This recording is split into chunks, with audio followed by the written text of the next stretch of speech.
All right, good afternoon. I appreciate you guys staying out here in this heat and this weather. I want to start off with some good news on our victims. All three victims are okay at this point in time. I want to tell you that one of the victims was a student. He went into surgery. He is in ICU. He is out of surgery at this point in time. That's great news. We need to make sure that we keep him in thoughts and prayers, the families. We have an adult male who is not in surgery, but is in good condition. And then we have a female that was also maybe grazed by a bullet or injured in some way. I don't have all the facts. That person is expected to be released hopefully today. So two will remain in the hospital, which continue to make hopefully a speedy recovery. Again, we need to make sure that we pray for them and also pray for their families. The good news is our suspect is in custody. Timothy Simpkins is in custody. He is currently in the police station at Odd Cribs in Arlington, Texas, and detectives are talking to him at this point in time. He will be charged with aggravated assault with a deadly weapon, 3 counts. I also wanted to say the good news is that all our students have now been evacuated from the school. We had about 1,700 students here at Timberview High School. And we're glad that they're safe. We're trying to reunite them with their families and ensure that we have victim services. We know that this is a tragedy, a traumatic incident for these high school kids. So we have a tremendous amount of FBI, Arlington Police Department victim services that will hopefully talk with them and help them through this tragic incident. Also, I want you to know that we've increased additional police officers at all of our schools in Arlington. Now, all the schools have been locked out, not locked in, locked out, meaning nobody can get into the schools in Arlington and the Mansfield Independent School District. We are going to immediately release that and make sure that the parents can come in and they can be released. A lockout means that they are free to move within the school itself. So, but nobody can enter those schools. This is going to be a long-term, continuing investigation and processing the crime scene. So I will tell you again, I'm very proud to be part of this community. Grand Prairie Police Department, Arlington Police Department, Mansfield Police Department, Mansfield Independent School District, and our federal partners. So it's going to be a long-term criminal investigation, which the Arlington Police Department will be the lead on the criminal side. The FBI is helping us here and will process the crime scene. We have ATF, that we do have a weapon that was recovered. It was recovered in the streets in Grand Prairie. Grand Prairie Police Department recovered that. It is going to be turned over to ATF to run ballistics. More to come on that. I also just want to talk a little bit about social media. We've been having a lot of social media comments about threats to our schools from young kids. I want the message to be out there that this is not something to continue.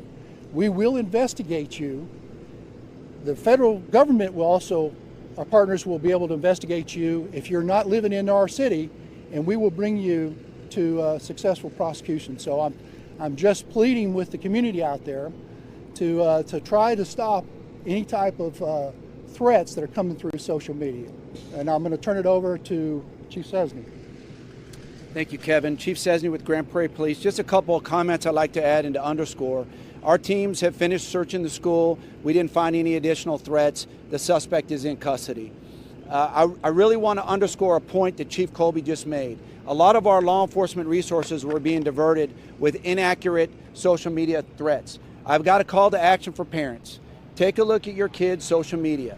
If they're putting out threats on their schools, they're going to be arrested and they're going to be prosecuted. It's very important that you get involved with your kids' social media. During the entire onset of this event, our teams are being divided away from leads of our suspect location with inaccurate information at schools all over North Texas. So it would be very helpful to us for our parents to take a look at their social media accounts of their kids. Last thing I'll say is the collaborative effort with the Arlington Police Department, the Grand Prairie Police Department, the Marshals, North Texas Fugitive Task Force, and others, Arlington or Mansfield ISD, worked very well together to get the suspect into custody very quickly. I can tell you there is no danger to the public is safe, and the suspect is in custody. As it relates to the weapon mentioned by Chief Colby, our officers have transported a weapon they located in the street. We cannot confirm yet that it is the weapon. We believe it may be the weapon. It is being transported to our partners at the Alcohol, Tobacco, and Firearms team to do some analysis to determine if it's the right weapon. Chief Colby's team and Chief Jones with Arlington Police is going to run lead on any investigative efforts. Grand Prairie Police Department will be here to support them however we can. With that, thank you. Gun 45 caliber weapon. Thank you. Thanks, Chief Sesney. Chief Aaron from the city of Mansfield. Again, I want to echo that I hope what you see here is the response that you're going to get from Texas agencies. We're going to respond appropriately whenever the call comes out, and we're going to respond in unified response. What that means is that you just saw that the Mansfield Police Department's here standing alongside of the Mansfield ISD with Grand Prairie at Arlington. All of our federal partners are here. We brought this to a very quick resolve and without incident. I think it should be noted that everybody responded well and they responded appropriately in this. And I want to thank each and every one of y'all for being here. I also want to thank our viewers for sending us those leads. And again, I would have to echo the same thing in our city. If there is those false allegations that are going on social media, we are not going to tie up resources to those. We are going to prosecute those. We can't tie up resources, especially in an event like this, to track down unsubstantiated leads. So I would ask you to please continue to be involved in your children's lives, just like the chiefs are saying. Be involved in what's going on in your schools, and know for sure that we are going to be standing here side by side with you. Thank y'all very much for your participation, and thank all of y'all for being here. Donald Williams, Mansfield ISD, Associate Superintendent for Communications. I want to begin by stating that it's been pretty impressive to see the tremendous work that has happened with the local law enforcement agencies. They've worked extremely well to be able to bring this particular situation to its closure. The next thing I want to mention as it relates to the reunification process for our students. We have 1,700 students that are heading over to the Mansfield ISD Center for the Performing Arts. We're working through that process with our parents and our students right now. We have counseling support that's there. We also have our student nutrition team that's there as well to be able to help our parents be as comfortable as possible. Another bit of information that we want to put out for our families as well. We're going to cancel all of our after-school activities for today. We want to make sure that we're putting our resources where they're most needed at this particular time, and that's to be able to take care of the students and the children and the parents of the Timberview High School feeder pattern. So that information is going to be going out here shortly if you haven't already got that at this particular time. Again, so grateful for the efforts of law enforcement as far as being able to process. We will continue to update you from a Mansfield ISD standpoint as we get more information. Thank you. And before we open up to questions, would either one of you be able to speak maybe to what you can to the nature of how we took the suspect into custody?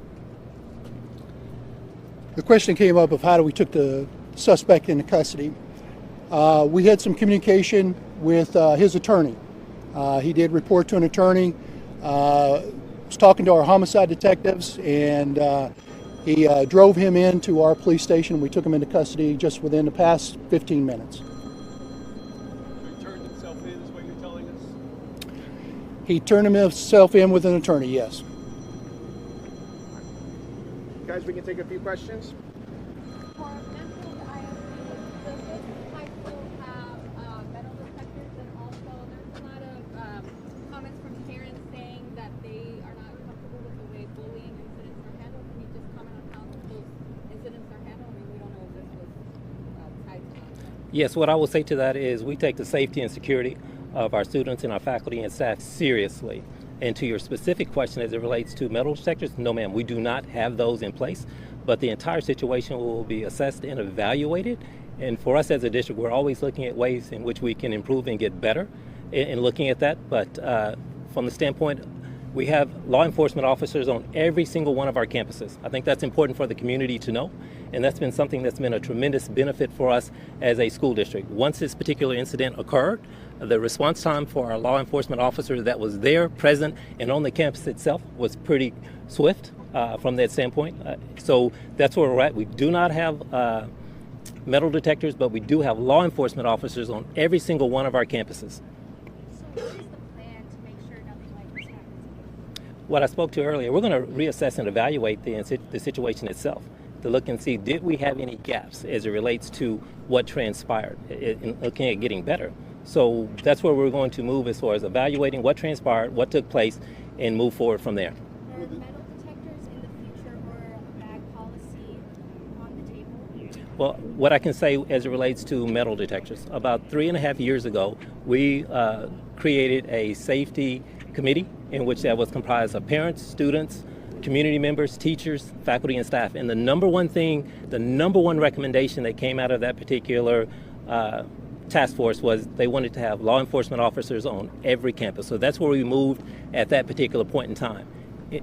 Where we're at today is the fact that we're going to assess and evaluate every aspect of what transpired and then make recommendations as far as how we're going to move forward. The students involved in the fight in the video and the suspect, can you confirm they currently enrolled, or they're fully enrolled, or Yes, they were enrolled in Timberview High School. That's correct. In the video, there's a kid with a white shirt. Is that the suspect? Can you confirm that for us? I can't speak to that. That video went out that we want to confirm that it's in and that he's the suspect wearing a white shirt. I've seen the video, and I cannot confirm that at this point in time because I don't know which one was who. So I'm sorry. Some of the parents mentioned that the fight actually took place yesterday. Is this something that you guys knew about, or? You want to comment on that? Do you know? It's in the middle of an I don't have any information on that right now. So It speaks to, however, what you said earlier today, Chief, about what that video showcased. There was an act of bullying, there was fighting in that classroom. Subsequent, or post that, a weapon was presented and used in that classroom, in that school. So our understanding is, to your knowledge, based on the investigation, does all this start from two kids fighting each other based on bullying, and he brought that gun in because of that? you know, that's something that hopefully that we'll find out during our investigation. But I want to kind of go back to Mansfield Independent School District Police. They did a really good job. They have 2 police officers here. And when the police officers heard over the radio that there was a teacher that was in distress, the police officers immediately went to that classroom. And I can tell you that one police officer heard the shots as he was going up there. So I can tell you that they were on scene, quickly responded to this incident, and trying to render aid to those that were injured. And just to be clear, that video, was that from today? Do we know? I mean, is it possible that that could have been yesterday or the day before? Or are we 100% sure that that video is from today? I'm not 100% sure. All I know is I saw that video, and that's what was presented to me. So. Where was the gun when the fight broke out? Did the student have it, or did he have it hidden somewhere, or was there a lag time after the fight and the time the gun showed up? I don't have that information. Sorry. And do you know how long it took the officers to get there? You mentioned it was swift. You said it was swift, but do you have a precise time? I'm told that the officers responded to a distress call over the radio prior to a shooting, as I'm being told that the officers, when they responded in the area, they heard shots fired. And so what my understanding is the response by Mansfield Independent School District, it was within minutes. Was there an alarm that went off inside to warn students? I'm not sure on the procedure of this school. So do you have any comments? We don't have that information. Can you talk about the disciplinary action to students that are involved in the fight? Does it take a day, 2 days to get them suspended, or what happens? We're going to continue to investigate this particular situation, and the students that are involved will be dealt with in accordance to our student code of conduct, and that's the way that that whole process is handled from that standpoint. They already referenced as it relates to the student that was actually involved in the shooting itself. The individual has been currently in custody. But what are some of the things that students that are involved in fights can face? It just depends on the nature of what the situation is. But I can assure you that for us within Mansfield ISD, we will deal with students based on what transpired, and they will be dealt with based on the student code of conduct. That was found in the school within the last couple of years, and if so, what did you do about it to change protocols? I would have to dig into that a little bit more as it relates to that particular specific question, and we can definitely get back with you as it relates to that particular question. Do you have any information that you can confirm that there were students who had, quote, warned of this escalation between these two individuals and a weapon was brought to the school? I do not have that information at this particular point in time, but I can assure you that we're doing a thorough, intensive investigation as it relates to what transpired and what happened. Well, what we've done, and I shared it earlier, is the fact that we've canceled all of our after-school activities at this particular time. We're in the middle of this being a very fluid process. We're in the middle of it. We're trying to get all 1,700 of our students home as it relates to with their parents. So it's a process that we're continuing to assess and evaluate today, and we'll put out additional communication as we know more information. Both of you have actually on the proximity of where this gun was found, sort of in the Grand Prairie, Mansfield, Arlington area. You said it was found in Grand Prairie, but where in proximity to it? Within a couple miles of here. Within 2 miles? Yes. Major thoroughfare just in the middle of the street? It was on England Parkway. England Parkway. Look, I just want to close and again thank you everyone for being here. This will be our last press conference here. Again, I want to emphasize that there's a lot of social media that's being pushed out right now. Some of the things that we're actually seeing too and investigating, it's not correct information. So I've tried to give you the most up-to-date correct information as I can, and then any further information during the investigation will come out of our media office. So again, thank you guys for being here and staying with us. One last question. Was there technology in the school employed to limit cell phones coming in or out, cell phone signals coming in or out? There was any technology in the school that would inhibit cell phone signals coming in or out of the building. Ask that question again. Was there technology used at the school to stop cell phone signals from coming in and out during the event? No, sir. There was not? No.